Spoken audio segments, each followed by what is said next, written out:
El contador de sueños. Roma nunca duerme del todo. Incluso cuando las antorchas se apagan y los pasos se disuelven en los callejones, algo permanece despierto. Es un murmullo antiguo, una respiración profunda que sube desde las piedras, desde las grietas del foro, desde los muros que han visto demasiadas promesas romperse. Roma recuerda. Y cuando recuerda demasiado, comienza a temer. Esa noche, el aire era espeso. No por el calor, ni por el humo de los hogares, sino por una sensación que nadie sabía nombrar. Una inquietud silenciosa que se colaba en los sueños y hacía que algunos hombres despertaran sudando, con el corazón acelerado, como si hubieran escuchado su propio nombre susurrado en la oscuridad. Julio César caminaba por la ciudad con la serenidad de quien cree haber domado al destino. Su paso era firme, su mirada segura, su presencia imposible de ignorar. No llevaba corona, no vestía como rey, pero Roma lo miraba como si lo fuera. Los comerciantes se inclinaban ligeramente al verlo pasar. Los soldados enderezaban la espalda. El pueblo sonreía. Y ese gesto, tan simple, tan humano, era precisamente lo que más aterraba a quienes decían gobernar la república. Porque el amor del pueblo es un arma que no deja marcas visibles, pero destruye imperios enteros. César no había nacido para heredar el poder. Lo había construido pieza por pieza, victoria tras victoria, palabra tras palabra. Había cruzado ríos prohibidos, enfrentado ejércitos imposibles y regresado siempre con algo más que botín. Regresaba con prestigio. Con historias. Con una reputación que crecía hasta ocuparlo todo. Donde otros veían límites, él veía obstáculos temporales. Donde otros dudaban, él avanzaba. El Senado, por su parte, seguía aferrado a rituales que ya no significaban lo que alguna vez fueron. Discursos largos, debates interminables, decisiones pospuestas. Se decían a sí mismos que Roma seguía siendo una república fuerte, pero en el fondo sabían la verdad. El sistema estaba cansado. Viejo. Sostenido más por costumbre que por convicción. Y Julio César era el espejo que les devolvía esa imagen cada día. No era solo su poder militar lo que inquietaba a los senadores. Era algo más profundo. Más difícil de combatir. César resolvía problemas. Donde había hambre, él llevaba grano. Donde había deudas, él ofrecía alivio. Donde había caos, él imponía orden. Y cada solución era una humillación silenciosa para hombres que llevaban décadas hablando sin cambiar nada. Roma había aprendido a tolerar la corrupción, las traiciones, incluso las guerras civiles. Pero no sabía qué hacer con la eficiencia. Porque la eficiencia dejaba al descubierto a quienes ya no eran necesarios. En las villas más elegantes, lejos del ruido del pueblo, los senadores cenaban rodeados de mármol y silencio. Brindaban por la república mientras sentían que se les escapaba entre los dedos. Hablaban de César con una mezcla extraña de admiración y resentimiento. Algunos decían temer que se convirtiera en rey. Otros afirmaban defender la libertad. Pero casi todos compartían un miedo más íntimo, menos noble. El miedo a desaparecer. Ser irrelevante en Roma era peor que morir. César, ajeno o indiferente a esos temores, aceptaba honores con naturalidad. Dictador por un año. Luego por otro. Luego sin fecha de término. Cada nombramiento era presentado como una necesidad temporal, una excepción justificada por la crisis constante. Y Roma, exhausta, aceptaba. Porque mientras César estuviera al mando, las cosas funcionaban. Y eso, para muchos, era suficiente. Pero Roma no estaba hecha para la calma prolongada. Su historia se alimentaba de tensiones, de luchas internas, de equilibrios frágiles. Cuando un solo hombre concentraba demasiado poder, algo en el alma colectiva comenzaba a revelarse. No siempre de inmediato. A veces tardaba. A veces esperaba el momento justo.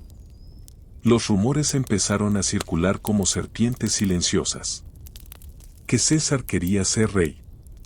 Que aceptaría una corona si se la ofrecían. Que soñaba con fundar una nueva Roma, una Roma donde el Senado sería poco más que un recuerdo. Nadie podía probarlo. Pero tampoco podían ignorarlo. Y en política, la percepción suele ser más letal que la verdad. Mientras tanto, el pueblo seguía viviendo.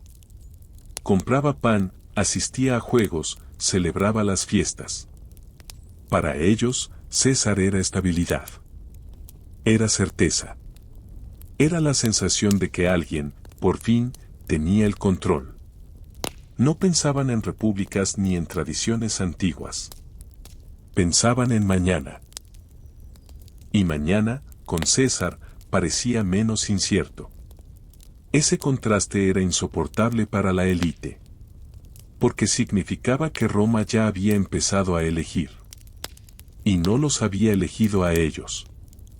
En las noches más largas, algunos senadores miraban las estatuas de sus antepasados y se preguntaban qué dirían al verlos ahora. Si los acusarían de cobardía. Si los llamarían traidores por permitir que un solo hombre concentrara tanto poder. O si, en el fondo, entenderían que el mundo había cambiado demasiado rápido. La república no estaba muriendo de un golpe. Se estaba desvaneciendo lentamente, como una lámpara que se queda sin aceite. Y Julio César, sin quererlo o tal vez sin evitarlo, era la nueva luz que ocupaba su lugar. Roma aún no lo sabía, pero ya había empezado a girar alrededor de un solo nombre. Y cuando una ciudad tan antigua empieza a girar demasiado rápido, siempre termina perdiendo algo en el camino. El amanecer llegó a Roma sin anuncios grandiosos. La luz se filtró entre columnas gastadas, tocó los techos de teja, despertó a los vendedores y a los esclavos, y reveló una ciudad que seguía funcionando con la precisión de una máquina antigua. Nada parecía distinto. Y sin embargo, algo había cambiado. Cuando una ciudad empieza a temer a uno de los suyos, el cambio no se ve. Se siente. Julio César amaneció temprano. Siempre lo hacía. No por disciplina militar, sino porque el sueño ya no le ofrecía descanso. Sus noches estaban pobladas de escenas fragmentadas, batallas ganadas, discursos aclamados, rostros que lo miraban sin parpadear. No eran pesadillas, pero tampoco sueños tranquilos. Eran recordatorios. De todo lo que había conquistado. De todo lo que aún podía perder. Se vistió con la naturalidad de quien no teme al día que comienza. Afuera lo esperaba Roma, y Roma, pensaba él, le debía mucho. Había heredado una república fracturada, corroída por luchas internas, y la había vuelto funcional. No perfecta, pero estable. Y la estabilidad, en tiempos convulsos, siempre exige sacrificios. Esa era la verdad que pocos querían aceptar. Mientras caminaba hacia el foro, los saludos se multiplicaban. Voces que lo llamaban por su nombre. Manos que se alzaban. Sonrisas sinceras. César respondía con gestos breves, calculados, pero no fríos. Sabía que ese contacto directo era su mayor fortaleza. El pueblo no veía en él a un gobernante distante, sino a un hombre que había estado en el barro, en la sangre, en la incertidumbre. En el Senado, en cambio, el ambiente era distinto. Los rostros eran más rígidos. Las miradas evitaban sostenerse demasiado tiempo. Allí, cada palabra era medida, cada silencio sospechoso. Los senadores se sentaban en sus lugares como actores que repiten una obra que ya no creen, pero que no saben cómo abandonar. Marco Junio Bruto observaba en silencio. Su nombre pesaba. No por su cargo actual, sino por su linaje. Descendía de hombres que habían expulsado a los reyes de Roma. Hombres que habían jurado que ningún poder absoluto volvería a gobernar la ciudad. Esa herencia no era solo un honor. Era una carga constante, una voz que nunca se callaba del todo. Bruto respetaba a César. Quizá más de lo que estaba dispuesto a admitir. Había aprendido de él. Había sido tratado como un hijo. Y eso complicaba todo. Porque no hay conflicto más cruel que aquel que enfrenta la lealtad personal con el deber impuesto por la historia. Otros senadores eran menos introspectivos. Cayo Casio, por ejemplo, no ocultaba su inquietud. Para él, César no era una figura ambigua. Era una amenaza directa. Veía en cada gesto del dictador una confirmación de sus temores. Cada honor aceptado, cada estatua levantada, cada día adicional en el poder, era una prueba más de que Roma se dirigía hacia algo irreversible. Casio no creía en la paciencia. Creía en la acción. Y en las noches, cuando el vino aflojaba las lenguas, dejaba caer palabras como semillas. No acusaciones abiertas. No aún. Preguntas. Dudas. Sugerencias envueltas en preocupación cívica. ¿Hasta cuándo debía durar una dictadura? ¿Qué pasaría cuando César muriera? ¿Quién decidiría entonces? Las preguntas no buscaban respuestas inmediatas. Buscaban incomodar. Roma, mientras tanto, seguía celebrando a su líder. Se organizaban juegos en su honor. Se hablaba de campañas futuras. De reformas. De una Roma más grande, más fuerte, más ordenada. El pueblo no veía el peligro. Porque el peligro, para ellos, siempre había venido del caos, no del control. Pero el control prolongado genera otro tipo de miedo. Un miedo más silencioso. El miedo a no tener alternativa. César comenzó a notar la distancia. No del pueblo, sino del Senado. Algo en el aire había cambiado. Las discusiones eran más tensas. Los acuerdos, más difíciles. No podía señalar un momento exacto, pero lo sentía. Como un general que presiente una emboscada sin ver aún al enemigo. No obstante, siguió adelante. Porque detenerse habría sido admitir duda. Y César no se permitía eso. La duda es contagiosa. Y él necesitaba proyectar certeza. En privado, sin embargo, las preguntas también lo alcanzaban. ¿Había ido demasiado lejos? ¿Había avanzado tan rápido que había dejado atrás a quienes decían acompañarlo? Tal vez. Pero retroceder ya no era una opción. Roma no premiaba la debilidad. Nunca lo había hecho.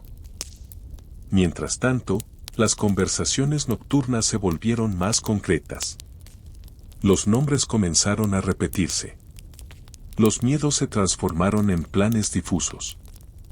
Nadie hablaba aún de muerte. No en voz alta. Pero cuando se habla lo suficiente de salvar a la República, de proteger la libertad, de evitar un mal mayor, la conclusión empieza a formarse sola. Roma estaba entrando en una fase peligrosa. Esa en la que todos creen estar actuando por el bien común. Y cuando eso ocurre, casi cualquier cosa puede justificarse.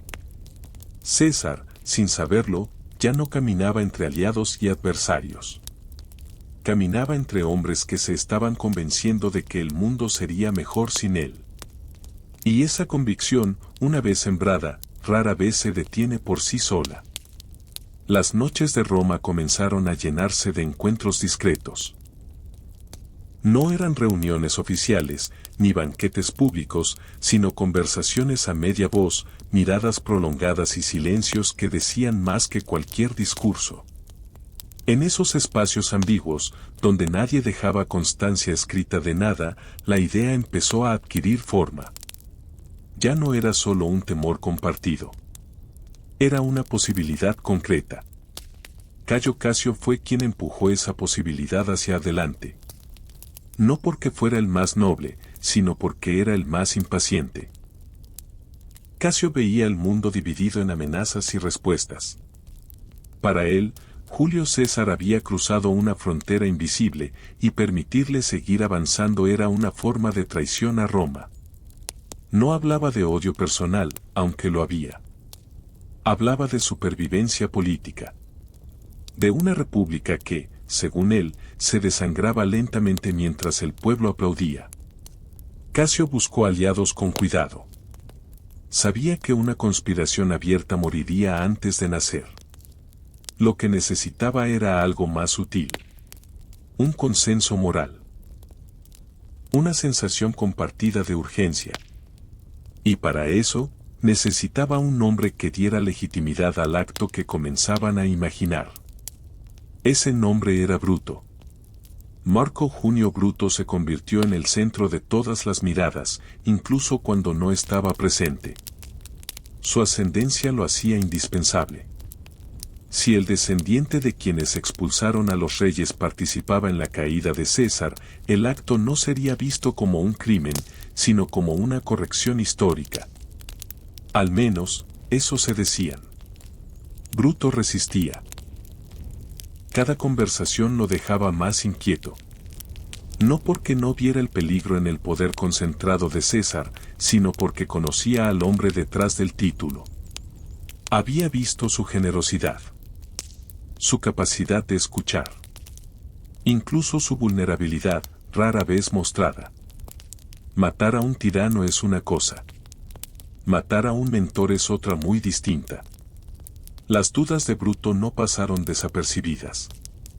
Casio las interpretó como debilidad. Otros, como prudencia. Pero todos sabían que sin él, la conspiración carecería del peso simbólico necesario. Así que insistieron. No con amenazas. Con argumentos. Con referencias constantes a la República, a los antepasados, al deber moral de impedir que Roma se arrodillara ante un solo hombre. Mientras tanto, César seguía avanzando. Aceptaba más honores. Permitía que su imagen apareciera en monedas. Escuchaba propuestas que, años atrás, habrían sido impensables.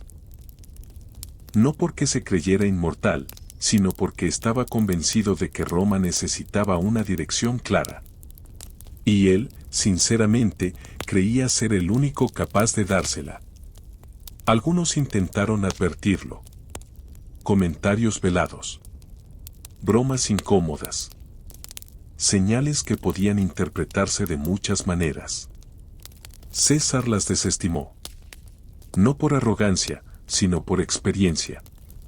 Había sobrevivido a guerras, traiciones y exilios. No iba a temerle a murmullos. Pero los murmullos crecieron. En los pasillos del Senado, los grupos se fragmentaban. Las lealtades ya no eran claras. Las sonrisas ocultaban cálculos. Cada gesto era analizado en busca de significado. Roma, que se había acostumbrado al conflicto externo, comenzaba a girar su mirada hacia adentro. La idea de matar a César no nació de un día para otro. Fue el resultado de muchas conversaciones, de muchos miedos acumulados. Nadie se veía a sí mismo como asesino. Se veían como salvadores. Como hombres obligados a cargar con una culpa necesaria para evitar un mal mayor. Bruto pasó noches enteras sin dormir. Caminaba por su villa, recordando palabras antiguas, discursos aprendidos de memoria, relatos sobre la virtud y el sacrificio. Se preguntaba si la historia realmente exigía ese tipo de sangre.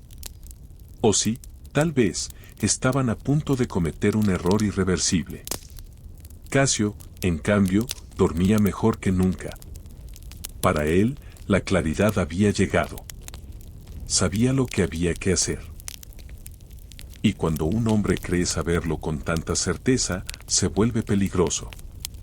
Poco a poco, los nombres se sumaron. Senadores de distintas facciones, unidos no por amistad, sino por temor. No todos confiaban entre sí, pero compartían una convicción creciente: si no actuaban pronto, perderían la oportunidad para siempre. El plan aún era impreciso. No había fechas, ni métodos definidos. Solo una dirección. Y esa dirección apuntaba inevitablemente hacia el mismo hombre. Julio César, sin saberlo, caminaba ya dentro de un círculo que comenzaba a cerrarse. No con ruido, no con violencia visible, sino con la calma engañosa de quienes creen estar obrando por el bien común. Roma se preparaba para un acto que cambiaría su historia para siempre. Y nadie, ni siquiera los conspiradores, estaba preparado para las consecuencias. El invierno avanzaba lentamente sobre Roma, aunque el frío no era lo que inquietaba a sus habitantes. Era otra clase de helada, una que se filtraba en las conversaciones y endurecía los gestos. La ciudad seguía viva, ruidosa, aparentemente intacta, pero algo esencial comenzaba a resquebrajarse por dentro. Cuando el poder deja de sentirse compartido, incluso el aire parece dividirse. Julio César empezó a notar que el respeto había cambiado de forma. Antes era frontal, casi transparente. Ahora se manifestaba con una cortesía excesiva, con elogios demasiado medidos, con silencios prolongados después de sus palabras. Era un respeto que ocultaba cálculo. Y aunque César no era ingenuo, decidió ignorar esa intuición. Gobernar desde la sospecha constante era una forma lenta de autodestrucción. Los augurios comenzaron a circular. Sueños inquietantes. Presagios mal interpretados. Sacerdotes que dudaban antes de responder preguntas sencillas. Roma siempre había convivido con señales, pero en tiempos de tensión, cualquier coincidencia podía convertirse en advertencia. Algunos aconsejaron prudencia. César sonrió. Había escuchado advertencias toda su vida. Si les hubiera hecho caso a todas, jamás habría cruzado el Rubicón. En el Senado, la conspiración entraba en una fase más peligrosa, la de la normalización. Hablar de la muerte de César ya no provocaba sobresaltos entre quienes estaban involucrados. Se mencionaba como una posibilidad técnica, casi administrativa. El cómo y el cuándo comenzaban a importar más que el por qué. Y eso, para algunos, era alarmante. Bruto seguía atrapado en una contradicción que lo desgastaba. En público defendía la idea de una Roma libre de tiranos.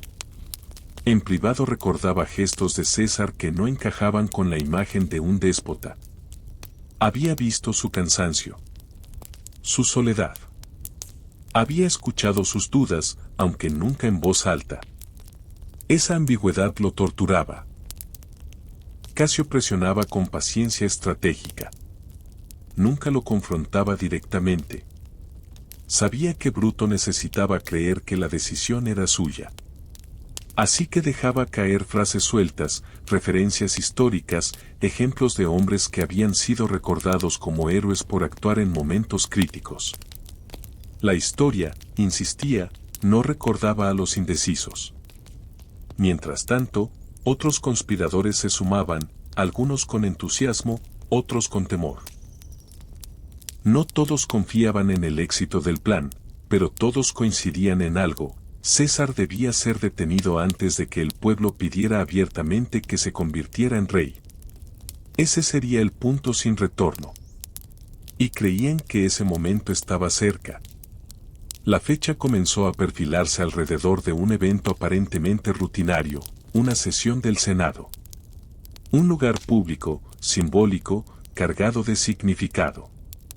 Si el acto debía representar la defensa de la República, no podía ocurrir en la oscuridad de una calle. Tenía que suceder a la vista de Roma, aunque el pueblo no estuviera presente. La elección del lugar no fue casual. El Senado era el corazón institucional de la República. Matar a César allí sería un mensaje claro, brutal y definitivo. No un asesinato furtivo, sino un acto político. O al menos así lo racionalizaban. César, por su parte, se preparaba para nuevos proyectos. Pensaba en campañas futuras, en reformas legales, en reorganizar el poder provincial. Miraba más allá del presente inmediato. Quizá demasiado. Porque cuando un hombre se proyecta tanto hacia adelante, a veces deja de ver el terreno que pisa. Algunos cercanos comenzaron a inquietarse. Amigos antiguos, aliados leales, incluso su esposa, Calpurnia, experimentaba sueños perturbadores. Imágenes de sangre, de estatuas derrumbadas, de un futuro oscuro. Intentó advertirlo. César escuchó con atención, pero descartó el miedo. No porque no lo respetara, sino porque no podía permitirse gobernar guiado por presagios. Roma, sin saberlo, se acercaba a un punto de condensación. Todas las tensiones acumuladas durante años comenzaban a alinearse. El miedo del Senado. La devoción del pueblo. La ambición de algunos. La duda de otros. Y en el centro de todo, un hombre convencido de estar actuando por el bien común. La conspiración ya no era una idea. Era un plan en marcha. Cada día que pasaba sin ejecutarse aumentaba el riesgo de ser descubiertos. Y ese riesgo, paradójicamente, empujaba a los conspiradores a actuar con mayor rapidez, incluso si no estaban del todo preparados. Bruto tomó finalmente una decisión, aunque aún no la verbalizara. No fue una decisión clara ni liberadora. Fue una rendición silenciosa ante el peso de la historia, o al menos ante la versión de la historia que otros le habían impuesto. Se dijo a sí mismo que lo hacía por Roma. Que César entendería, si pudiera. Esa noche, Roma durmió con normalidad. Las luces se apagaron. Los hogares se cerraron. Nadie gritó. Nadie corrió. Pero en algún punto invisible, el destino ya había fijado su mirada sobre una fecha concreta.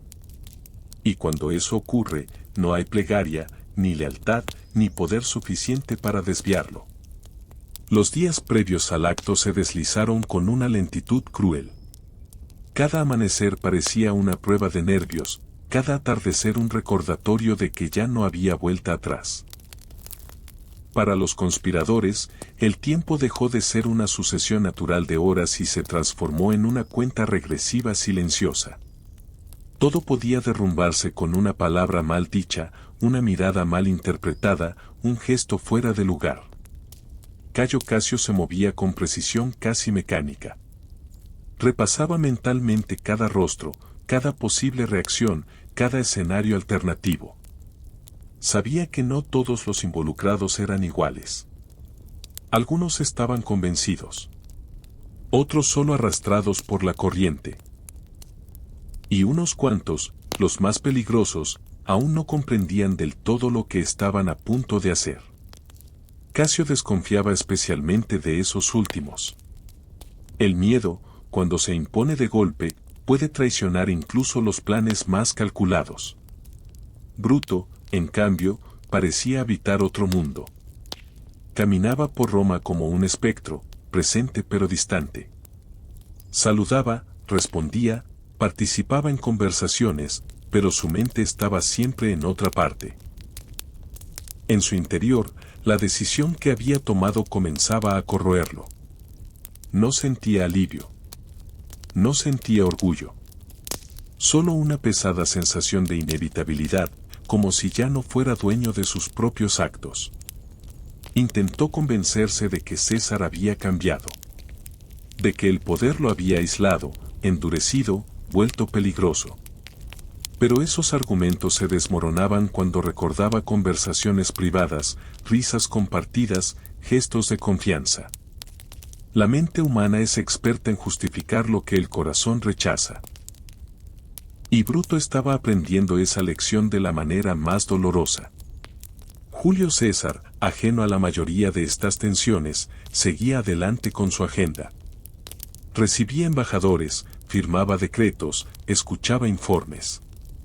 Su día estaba lleno, como siempre. Pero había momentos, breves e incómodos, en los que una sensación extraña lo atravesaba. No miedo. Algo más sutil. Una incomodidad sin forma clara.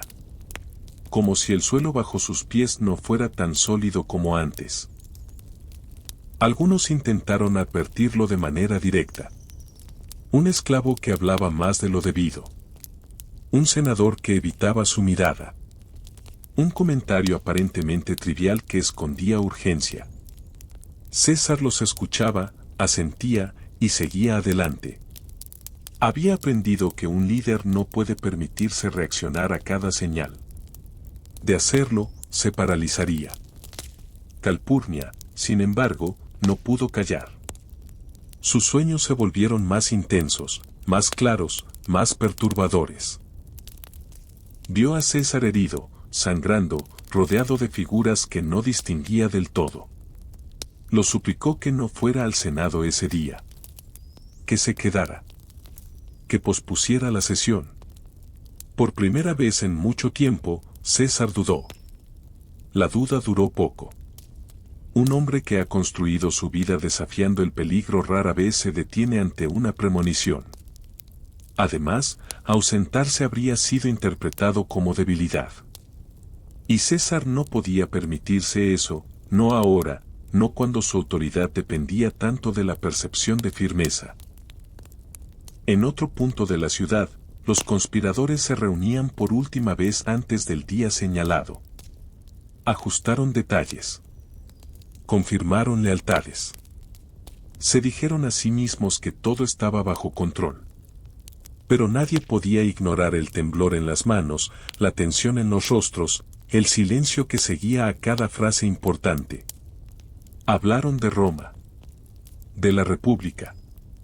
De la libertad. Palabras grandes, necesarias para justificar un acto que, sin ellas, sería simplemente asesinato. Algunos creían sinceramente en ese discurso. Otros lo repetían porque era más fácil que enfrentar la verdad desnuda.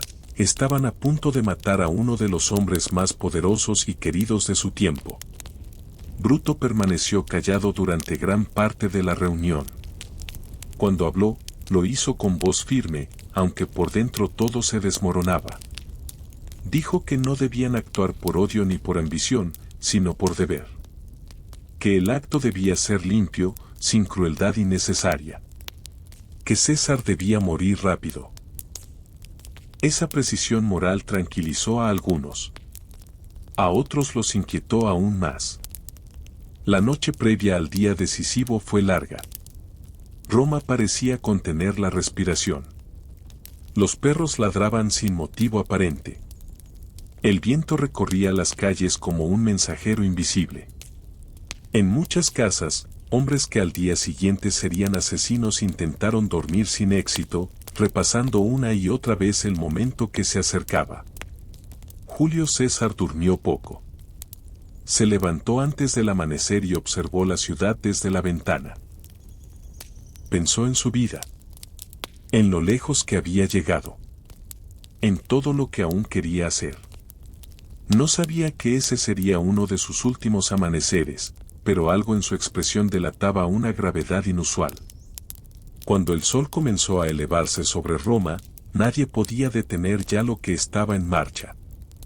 Las decisiones habían sido tomadas. Las justificaciones, aceptadas. Y el destino, paciente, aguardaba. El día en que Roma cambiaría para siempre había comenzado. El día avanzó con una claridad inquietante.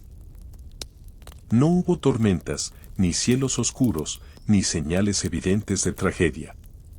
Roma amaneció limpia, ordenada, casi indiferente.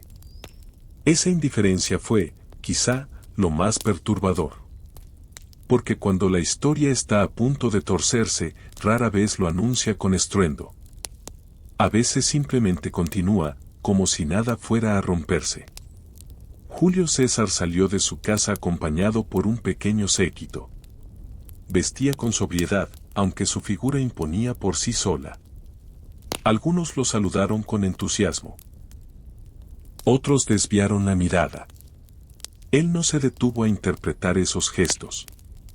Tenía una cita con el Senado, y el Senado, al menos en apariencia, seguía siendo el corazón de Roma.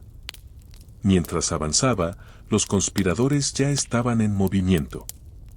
Cada uno llevaba consigo no solo un arma escondida, sino una carga emocional distinta. Para algunos era rabia contenida. Para otros, miedo puro. Para Bruto, era una mezcla imposible de ordenar. Cada paso hacia el Senado era también un paso hacia la ruptura definitiva con el hombre que había marcado su vida política y personal. El edificio del Senado se alzaba solemne, como siempre. Sus muros habían escuchado debates interminables, promesas incumplidas, acuerdos frágiles. Ese día escucharían algo distinto. Algo que no podría deshacerse con discursos posteriores. César ingresó confiado. Saludó, tomó su lugar, escuchó las primeras intervenciones. Todo parecía normal. Demasiado normal. Los conspiradores se distribuyeron alrededor de él con cuidado, fingiendo interés en asuntos menores, preparando el círculo final. Nadie hablaba de lo que estaba a punto de suceder. Nadie se atrevía a nombrarlo. Hubo un momento breve, casi imperceptible, en el que César pareció advertir algo. Un silencio extraño. Una tensión que no encajaba con la rutina habitual. Miró alrededor. Reconoció rostros conocidos. Algunos evitaban su mirada. Otros lo observaban con una intensidad que rozaba la desesperación. Entonces ocurrió. Un senador se acercó con un pretexto trivial. Otro se colocó a su espalda. El espacio se cerró. El tiempo pareció detenerse durante un latido interminable. Y en ese instante, la historia dejó de ser una acumulación de decisiones para convertirse en un acto irreversible. La primera herida no fue mortal. Fue confusa. César se levantó instintivamente, sorprendido más que asustado. No comprendía aún la magnitud de lo que estaba ocurriendo. Intentó hablar. Preguntar. Pero ya era tarde.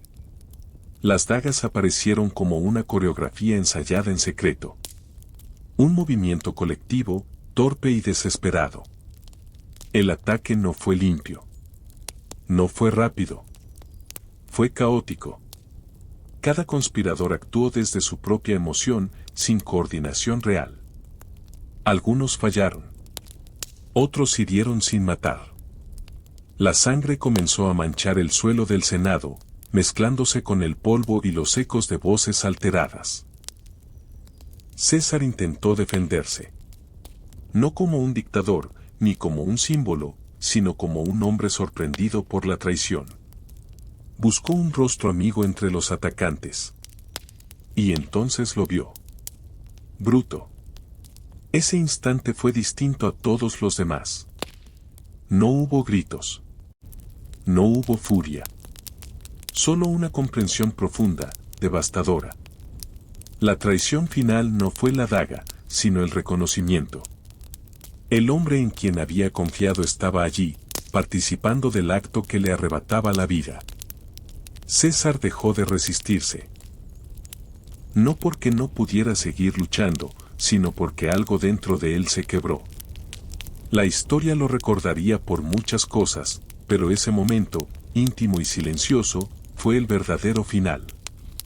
El cuerpo cayó al suelo, cubierto de heridas, rodeado por hombres que ya no sabían qué hacer con sus propias manos ensangrentadas. El Senado quedó en silencio. Un silencio pesado, irreal, casi sagrado. Nadie celebró.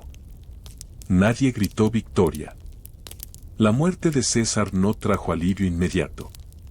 Trajo desconcierto. Miradas perdidas.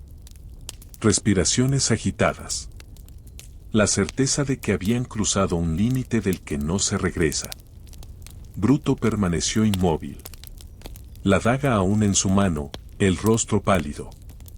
No sintió gloria. No sintió liberación.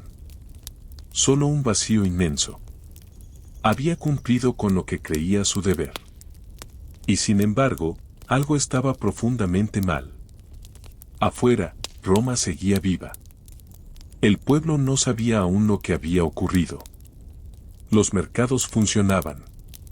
Los niños corrían. El mundo no se había detenido. Pero en el interior del Senado, la República acababa de cometer un acto del que no saldría intacta. La muerte de Julio César no fue el final de una tiranía. Fue el comienzo de una herida abierta. Y Roma estaba a punto de descubrirlo. Durante unos segundos eternos, nadie se movió. El cuerpo de Julio César yacía en el suelo del Senado como una pregunta que nadie se atrevía a formular. La sangre, aún tibia, se extendía lentamente, dibujando formas irregulares entre las sandalias de los conspiradores. Ese silencio no era paz. Era shock. Era la conciencia brutal de que lo irreversible acababa de suceder. Cayo Casio fue el primero en reaccionar. No con júbilo, sino con urgencia. Sabía que el acto, para tener sentido, debía ser narrado de inmediato. La historia no se escribe sola. Se impone. Ordenó a los presentes que alzaran las dagas, que mostraran sus manos manchadas como prueba de que el acto había sido colectivo, no el capricho de unos pocos. Roma es libre, proclamó, aunque su voz temblaba más de lo que hubiera deseado. Bruto intentó acompañar ese gesto. Levantó la vista, respiró hondo y habló de la República, de la necesidad de liberar a Roma del yugo de un solo hombre. Sus palabras eran correctas, medidas, casi elegantes. Pero flotaron en el aire sin encontrar eco. Nadie aplaudió. Nadie respondió. Porque las palabras, frente a un cuerpo sin vida, suelen llegar tarde. Algunos senadores, ajenos a la conspiración, huyeron aterrados. Otros se quedaron paralizados, incapaces de comprender lo que acababan de presenciar. El Senado, ese espacio destinado al debate y la razón, se había transformado en un escenario de violencia cruda. Y eso no podía borrarse con discursos. Pronto, el rumor comenzó a expandirse. Como una mancha que se filtra por las grietas, la noticia salió del edificio y se dispersó por Roma. Julio César había muerto. No en una batalla. No por enfermedad. Había sido asesinado. Y no por enemigos extranjeros, sino por hombres que se decían defensores de la República. El pueblo reaccionó con confusión. Algunos no lo creyeron. Otros rieron nerviosamente, pensando que se trataba de exageraciones. Pero cuando la confirmación llegó, el desconcierto se convirtió en algo más oscuro. No había un enemigo claro al que odiar. No había una amenaza externa que unir. Solo una ausencia repentina, brutal. Los conspiradores subestimaron ese momento. Creyeron que el pueblo celebraría. Que saldría a las calles agradecido. Que comprendería el sacrificio. Pero el pueblo no había pedido la muerte de César. Había pedido estabilidad. Y ahora, lo único estable que tenían se había desvanecido en sangre. Bruto salió del Senado con el rostro desencajado. Las calles lo miraban. No con admiración, sino con extrañeza. Algunos lo reconocieron. Otros solo vieron a un hombre nervioso, manchado, rodeado de tensión. Por primera vez, comprendió que el acto no terminaba con la muerte de César. En realidad, acababa de comenzar. Marco Antonio, aliado cercano de César, reaccionó de manera distinta. No corrió. No gritó. Observó. Escuchó. Comprendió algo esencial que los conspiradores no habían previsto: el vacío de poder no se llena con ideales, sino con narrativa. Y él sabía contar historias. Antonio pidió permiso para hablar en el funeral. Los conspiradores dudaron. Creyeron que negar esa petición los haría parecer tiranos. Y aceptaron, convencidos de que las palabras no podían devolver la vida a un muerto. Fue un error. Mientras tanto, Roma se sumía en una tensión creciente. Las tiendas cerraban antes de lo habitual. Los rumores se multiplicaban. Nadie sabía quién estaba a salvo, ni quién sería el siguiente. Cuando el orden se rompe de forma tan abrupta, el miedo se vuelve contagioso. Bruto comenzó a darse cuenta de la magnitud de lo que habían hecho. No había un plan claro para el día después. No habían considerado lo suficiente el apego emocional del pueblo hacia César. Habían pensado en instituciones, no en personas. Y Roma, en ese momento, era más emocional que política. La noche cayó sobre la ciudad como un manto pesado. Las antorchas iluminaban rostros tensos. En muchas casas se hablaba en susurros. En otras, se lloraba abiertamente. Julio César no había sido solo un gobernante. Había sido una figura familiar para muchos. Y su muerte dejaba un silencio difícil de llenar. Los conspiradores se refugiaron, convencidos de que habían salvado la República. Pero la República no salió a agradecerles. No hubo celebraciones. No hubo alivio. Solo una sensación creciente de que algo mucho peor estaba en camino. Porque cuando se mata a un hombre que encarnaba la estabilidad, lo que queda no es libertad inmediata. Es vacío. Y el vacío, en Roma, siempre atrae violencia. El funeral de Julio César no fue solo una ceremonia. Fue un punto de inflexión. Un instante en el que Roma, todavía aturdida, decidió hacia dónde inclinar su dolor.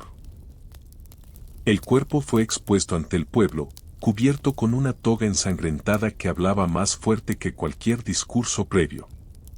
Allí estaba la prueba tangible de la traición, del acto consumado, de la herida abierta que nadie sabía cómo cerrar.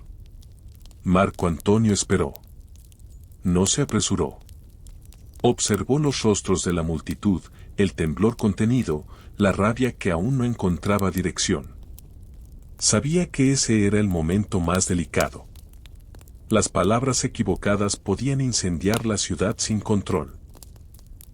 Las correctas, en cambio, podían convertir el duelo en furia organizada.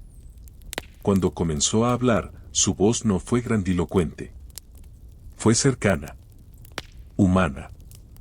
No acusó de inmediato. Recordó. Habló de las campañas de César, de los sacrificios hechos por Roma, de las reformas que habían dado pan y trabajo a muchos de los presentes. Nombró al hombre antes que al político. Y el pueblo escuchó. Luego mostró la toga. Cada mancha de sangre se convirtió en una historia. Cada herida, en una pregunta silenciosa. ¿Quién había hecho esto? ¿Por qué? Antonio no necesitó responder de forma directa. Bastó con señalar que aquellos que habían asesinado a César se autoproclamaban salvadores de la República. Bastó con dejar que la multitud sacara sus propias conclusiones. El efecto fue inmediato. El llanto se transformó en ira. La confusión en acusación. Roma ya no veía a los conspiradores como defensores de la libertad, sino como hombres que habían arrebatado algo esencial. El funeral se convirtió en una chispa. Y Roma, cargada de resentimiento, estaba lista para arder. Los conspiradores comprendieron demasiado tarde lo que habían subestimado. El pueblo no respondía a conceptos abstractos como república o tradición. Respondía a emociones, a pérdidas concretas. Y la pérdida de César era demasiado grande para ser compensada con ideales. Bruto observó desde la distancia. Cada palabra de Antonio caía como un golpe. No podía refutarlo sin parecer insensible. No podía intervenir sin avivar aún más el fuego. Su rostro reflejaba una mezcla de horror y resignación.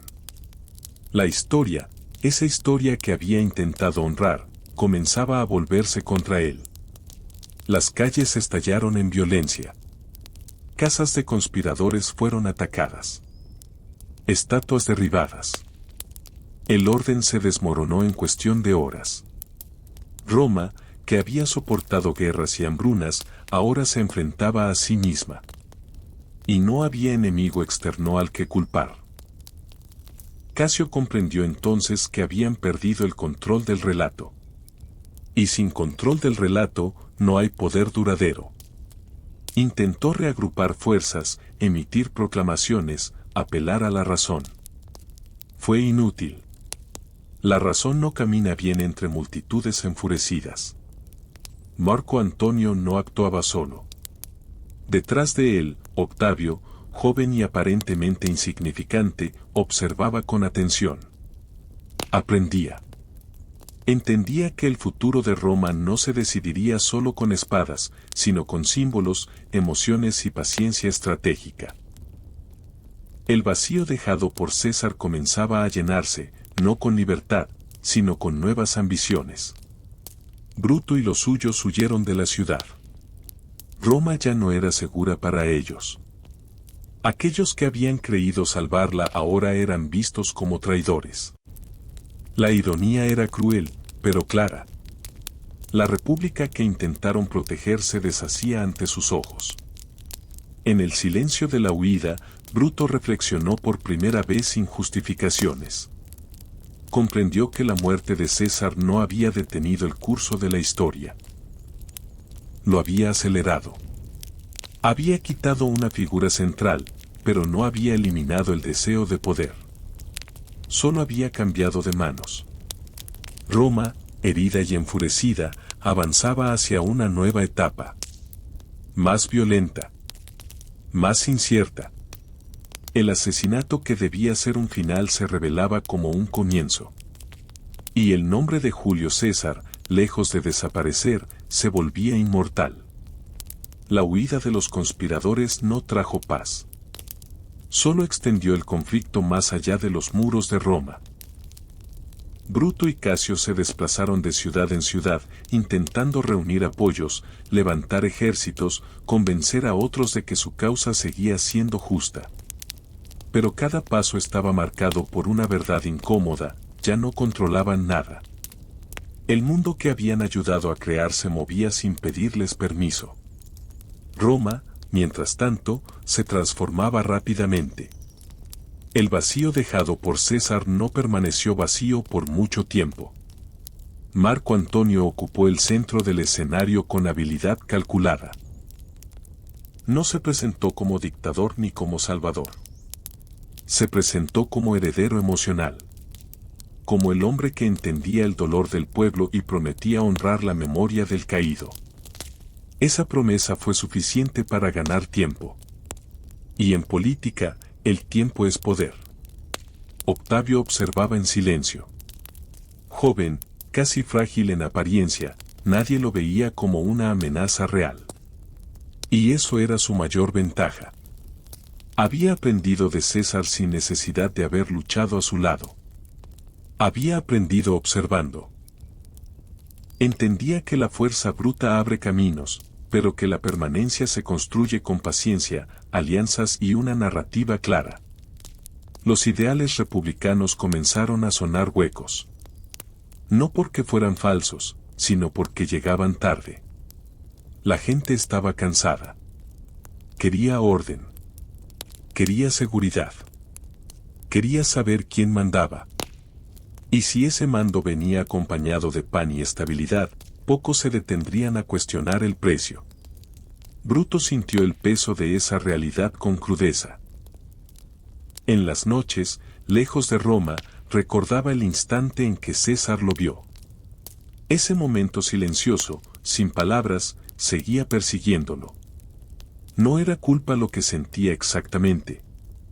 Era algo más complejo. La sensación de haber sido un instrumento de fuerzas que no comprendía del todo. Casio, en cambio, se volvió más duro. Más pragmático. Para él, ya no había espacio para la reflexión. Solo para la supervivencia. La guerra civil se perfilaba como inevitable. Y en esa guerra, los escrúpulos serían un lujo que pocos podrían permitirse. Las batallas que siguieron fueron brutales. No tenían la épica de las campañas extranjeras. Eran enfrentamientos entre romanos, cargados de resentimiento y desesperación. Cada victoria dejaba un sabor amargo. Cada derrota profundizaba la fractura. La República, esa entidad abstracta por la que tantos decían luchar, se desangraba lentamente. Marco Antonio y Octavio, aliados por conveniencia más que por confianza, avanzaron con firmeza. Prometían castigar a los asesinos de César y restaurar el orden. Y esa promesa resonaba con fuerza en una Roma exhausta. La justicia, entendida como venganza, resultaba más comprensible que cualquier debate institucional. Bruto comenzó a comprender que su nombre, destinado a ser símbolo de libertad, estaba siendo recordado como sinónimo de traición. La historia no siempre honra las intenciones. Honra los resultados. Y los resultados de aquel acto en el Senado eran innegables: más violencia, más concentración de poder, menos libertad real. En los momentos de mayor lucidez, Bruto se preguntaba si César, de haber vivido, habría evitado ese derramamiento de sangre. Nunca lo sabría. Esa incertidumbre era su castigo más severo. No saber si había evitado una tiranía o provocado algo peor. Roma avanzaba hacia una nueva forma de gobierno, aunque aún no tuviera nombre. Las antiguas instituciones seguían existiendo, pero vaciadas de contenido. Las decisiones reales se tomaban en otros espacios, por otros hombres, con otras prioridades. El asesinato de Julio César había sido presentado como un acto para salvar la República.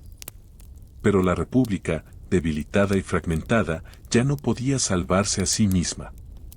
Lo que emergía de sus restos era algo distinto. Más estable, tal vez. Más eficiente. Pero también más absoluto. Y en ese nuevo mundo que comenzaba a tomar forma, la figura de César se agrandaba con cada recuerdo. Muerto, se volvía más poderoso que en vida. Roma había aprendido, demasiado tarde, que algunas muertes no liberan. Transforman. El final no llegó con un solo golpe, sino con un cansancio profundo. Roma, agotada por años de tensión, traiciones y guerras entre hermanos, dejó de resistirse al curso que ella misma había desencadenado. El asesinato de Julio César, que había nacido como un intento de frenar el poder absoluto, terminó allanando el camino para algo aún más definitivo. Bruto encontró su final lejos del Senado, lejos de Roma, lejos incluso de las palabras que una vez creyó suficientes para justificarlo todo. En el campo de batalla, rodeado por el eco de decisiones pasadas, comprendió al fin lo que nunca había querido aceptar: que la historia no se deja moldear solo por ideales. Se deja arrastrar por fuerzas más grandes, más antiguas, más humanas. El miedo. La ambición. El deseo de orden. Antes de morir, Bruto no pensó en la República. Pensó en César. En la mirada silenciosa del hombre que había caído a sus pies. En ese instante sin reproches que lo perseguiría hasta el final. Comprendió que no había matado a un tirano abstracto, sino a un hombre real, con virtudes y defectos, con errores y visiones. Y que al hacerlo, había liberado algo que ya no podía controlarse. Casio no sobrevivió mucho más. Su pragmatismo, su frialdad, su convicción absoluta tampoco fueron suficientes para vencer a un mundo que ya había decidido avanzar sin ellos. Ambos, de maneras distintas, se convirtieron en notas al pie de una historia que seguiría su curso con indiferencia. Roma, por su parte, cambió de rostro. Las viejas palabras siguieron pronunciándose, pero habían perdido su fuerza. República. Senado. Libertad.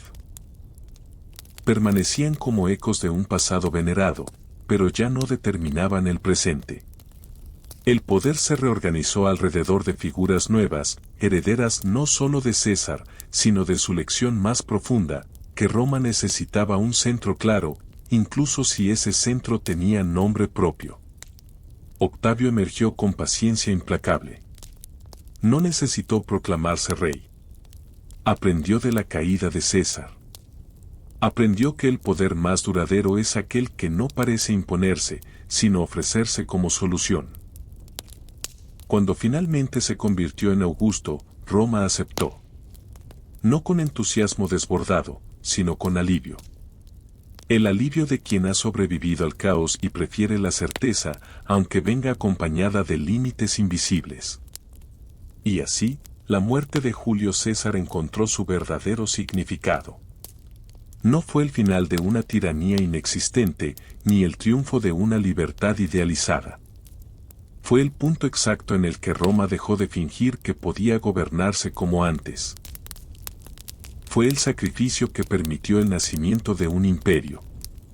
César, en vida, había sido temido, admirado, cuestionado. En la muerte, se convirtió en algo más poderoso, en un mito fundacional.